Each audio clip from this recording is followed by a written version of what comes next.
So I finished Last of Us last week, and Awesome. I know you already get a lot of praise and attention, and you deserve it, of course. But it's been a long process for you. And did you have a clear vision in sight to begin with, or did it start out messy and shaky? And Yeah, we didn't know what we were going to make, and we were like playing with sci-fi for a long time. We played with the idea of doing another Jack and Daxter, but pretty soon we settled on this concept of doing an entire game where the whole game is going to be based around this relationship. Like, we felt gameplay and mechanics and actions really lend themselves to building a bond with another character more so than other mediums, and we felt like if we do everything around these two characters, we could create an experience, a relationship unlike ones you've experienced in a game before. So I'd say from that point forward, that has always been the core of the vision, and we've always stayed true to that. And every decision, whether about its gameplay mechanics or the environments or aesthetic or music, has always come back to what is it that we need to sell this relationship between Joel and Ellie. So you want to see if Neil and I are lying? Like, we have like two different viewpoints? Yeah, all right, cool. you know, that's how we work. You know, Neil ultimately handles the relationship with the actors, the performances, works really closely with the character artists to model the characters that he has in his head, and also like what the actor, like taking likenesses from the people hired for the positions, and of course the story. And then I kind of take care of, like, I'm the rudder of the ship for all of production, like getting what's on the joystick and like the feeling of the mechanics and the controls and you know, pacing, layout.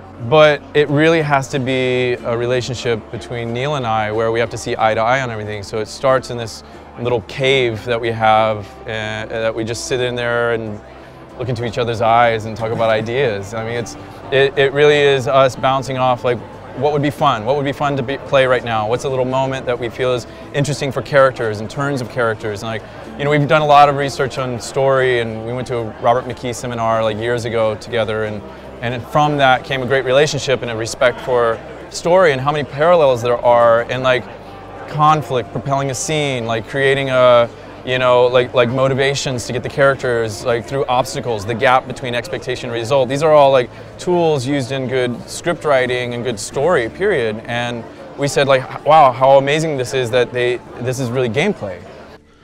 Ellie. Hey, what are you, Joel? Bill! What are you doing? Bill! Turn around and get on your knees. Calm down a second. Turn around and get on your knees. Don't test me. Just Take it easy. any bites. Anything sprout? God damn it, I'm clean! So coming out of Uncharted 2, right? Yeah. Which was much more of a thrill ride. Yeah. How did you end up on such it's a much darker note, really. I mean, it feels more mature in a way as well, because it's so realistic and believable, but it's also a little more, it's a sad story, really. I mean, in a good way. But do you see my point? How Sure. did you end up there? The motto for Uncharted 2 was we wanted to create an action summer blockbuster. We wanted to have that roller coaster and have the pacing of the ups and the downs. It's not just like we're pinned to 11, because without the contrast and having low moments, like the high moments don't really speak to you. So that was kind of Uncharted's theme, and then one of the first things we were talking about with this game was just like, let's bring it all back down to the personal. The structure of the game was initially such that there was this antagonist that was chasing Joel and Ellie throughout the country. And for a long time it just felt contrived. Like, you couldn't buy in this world why someone would hate these characters so much that they would chase after them to like the ends of the earth.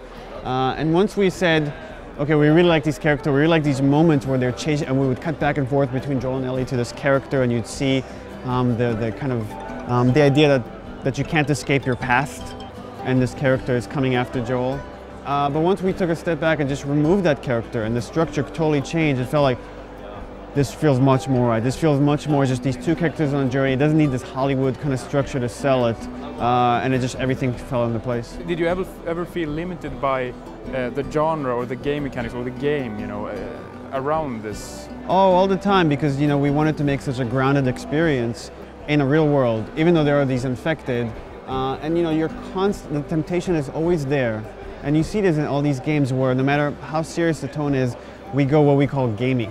And you always want to, should we add a gadget? Should we add some hook shots? Should we make the infected fly? Or should we do this like 2-story tall infected? How do we give maybe like Joel or Ellie powers? And you know, the temptation is always there to make the game more fun or more engaging, or to give you some ways to level up the mechanics.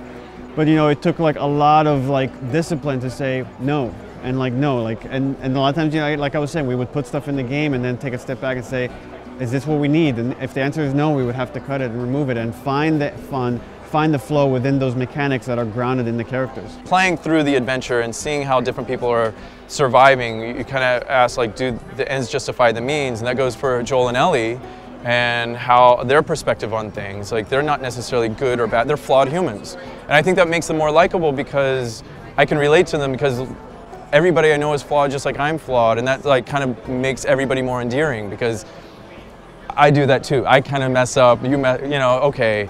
But then when we trust each other and we build that bond of trust, that's where it really comes down to, like, all right, this is intimate, this is a relationship, this means something, that's meaningful.